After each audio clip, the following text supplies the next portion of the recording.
Avengers ഡൂംസ്ഡേയില് doctor dome തോറിനെയും captain മാർവലിനെയും ഷാങ്ചിയെയും കൊല്ലുമെന്ന് പറഞ്ഞാൽ നിങ്ങൾ വിശ്വസിക്കുമോ? നിങ്ങൾ വിശ്വസിക്കണമെന്ന് ഞാൻ പറയുന്നില്ല, എന്നാലും ഈ ഒരു കാര്യത്തെ ചുറ്റിപ്പറ്റിയുള്ള ഒരു കാര്യം ഞാൻ പറയാം. ഡോക്ടർ ഡൂം വളരെ പവർഫുൾ ആയിട്ടുള്ള തന്റെ എനിമീസിനെ കൊന്നാൽ അവരുടെ ബോഡിയോ അല്ലെങ്കിൽ അവരുടെ സ്യൂട്ടോ വെപ്പൺസോ അങ്ങനെ എന്തെങ്കിലുമൊക്കെ അദ്ദേഹം തന്റെ കാസിലില് ട്രോഫി ആയിട്ട് വെക്കാറുണ്ട്.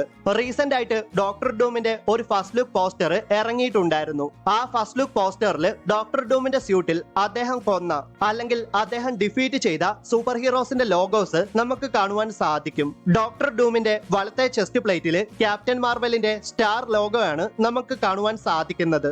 ഡോക്ടർ ഡൂമിന്റെ ഇടത്തെ ചെസ്റ്റ് പ്ലേറ്റിൽ തോറിന്റെ വെപ്പണായ മ്യോൾനിയർ ആണ് നമുക്ക് കാണുവാൻ സാധിക്കുന്നത്. ഡോക്ടർ ഡൂമിന്റെ ഇടത്തെ കൈമുട്ടിലായിട്ട് ഷാങ്ചിയുടെ 10 റിംഗ്സ് ആണ് നമുക്ക് കാണുവാൻ സാധിക്കുന്നത്. ഓർക്കണം, ക്യാപ്റ്റൻ മാർവല്, തോറ്, ഷാങ്ചി ഈ 3 പേരും MCUവിലെ വളരെ പവർഫുൾ ആയിട്ടുള്ള ക്യാരക്ടേഴ്സ് ആണ്. അപ്പോൾ അവരെ ഡിഫീറ്റ് ചെയ്ത ഡോക്ടർ ഡൂം എത്രമാത്രം പവർഫുൾ ആയിരിക്കും? പിന്നെ ആരും പേടിക്കേണ്ട, ഡോക്ടർ ഡൂം കൊന്നവരൊന്നും നമ്മുടെ പ്രധാന യൂണിവേഴ്സിലെ ആരും തന്നെയാകാൻ യാതൊരു സാധ്യതയുമില്ല.